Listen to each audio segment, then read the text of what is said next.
দিনের পর দিন রাত্রে মেয়েরা নিয়ে এসে এখানে ফুর্তি করতো। মনিরুল, চন্দন দাস আর বিশ্বনাথ দাস সাহা, এনারা সবাই মেয়ে রাতের অন্ধকারে মেয়ে নিয়ে করতে হতো। কিন্তু ত্রাণের মালগুলো যেগুলো এখানে ছিল সেগুলো উধাও হয়ে গেল কি করে, সেই খবরটা আমাদের জানাতে হবে। এটাই কি তাহলে তৃণমূল কংগ্রেসের নেতাদের পেশা ছিল?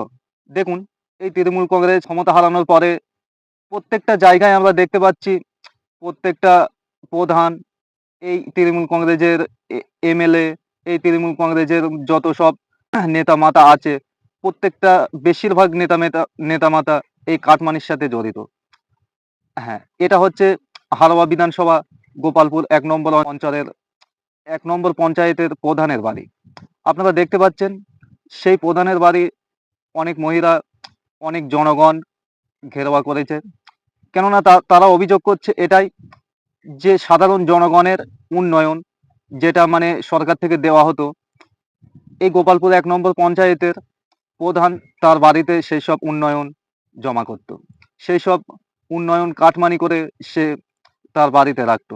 সেটাই মোটামুটি এই সাধারণ মহিলা, এই সাধারণ জনগণ তারা দাবি করে। গ্রামের এই প্রধানের গ্রামের এইসব মহিলা তারা গিয়ে তাদের ঘর দরজা ভেঙে ঢুকেছে, ঢুকে দেখলেন তেমন কিছু পায়নি, ঘরে কিছু তেলবোল পেয়েছে।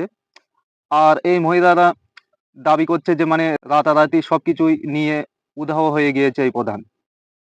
তাহলে কি এই প্রধান, এই প্রত্যেকটা মানে তৃণমূল কংগ্রেসের যারা নেতা মাতা ছিল তারা কি সবাই কি এই কাটমানির সাথে যুক্ত?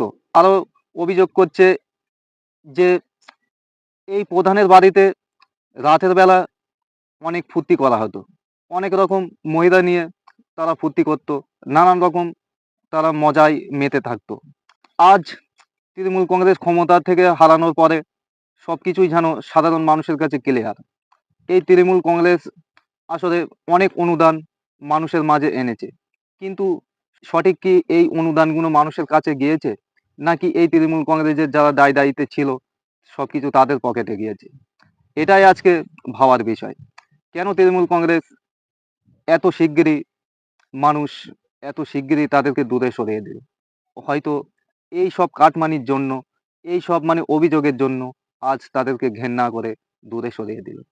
কেননা শুধু হারোয়া গোয়ালপুর অঞ্চলের এটা খবর নয়, এরকম প্রত্যেকটা জায়গায়, এই প্রত্যেকটা বাংলায় প্রত্যেকটা জেলায় আমরা দেখতে পাচ্ছি এই তৃণমূল কংগ্রেসের বড় বড় হেভিওয়েট নেতা তারা এই কাটমানির সাথে জড়িত। সাধারণ গ্রামের মানুষ থেকে এই সব মানে যারা তৃণমূল কংগ্রেসের নেতা ছিল তারা একটা একটা ঘর এসেছে সরকার থেকে, সেই ঘরের দরুন তারা কাটমানি খেয়েছে, নানান রকম তারা কাটমানির সাথে জড়িত। সেই সব কাটমানি আজ তাদের বার করতে হচ্ছে। আমরা দেখছি কিছু কিছু জায়গায় পুলিশ প্রশাসনের হাতে তুলে দিচ্ছে। তবে কি এই তৃণমূল কংগ্রেসের রাজনীতিটা এইভাবে চলেছে? তৃণমূল কংগ্রেস প্রচুর উন্নয়ন সামনে এনেছে মানুষের কাছে, কিন্তু মনে হয় তদ্দূর অব্দি পৌঁছয়নি। কেননা এইসব নেতাদের পকেটে গিয়েছে সেসব উন্নয়ন। আজ তো সেটাই মনে হচ্ছে। তাই তো মানুষ তৃণমূল কংগ্রেসকে দূরে সরিয়ে দিয়ে বিজেপিকে আনলো। কিন্তু বিজেপি কি করতে পারে, কি করছে, তার দিকে নজর অবশ্যই সবারই আছে। বিজেপি পরবর্তীকালে কি উন্নয়ন করতে পারে, অবশ্যই সাধারণ মানুষ সেই আশায় তাকিয়ে আছে। এটা সবই ছিল সাধারণ জনগণের অভিযোগ। কতটা সত্যি কতটা মিথ্যে সঠিক সেটা এখনো অবধি প্রমাণ নয়। এটা জনগণ দাবি করছে যে এই প্রধানের দলবল মিলে এই সরকারি যেসব অনুদান ছিল তারা এইসব অনুদানগুলো নিজেরা ভোগ করেছে। সেটাই মানে এইসব মহিলারা দাবি করছে।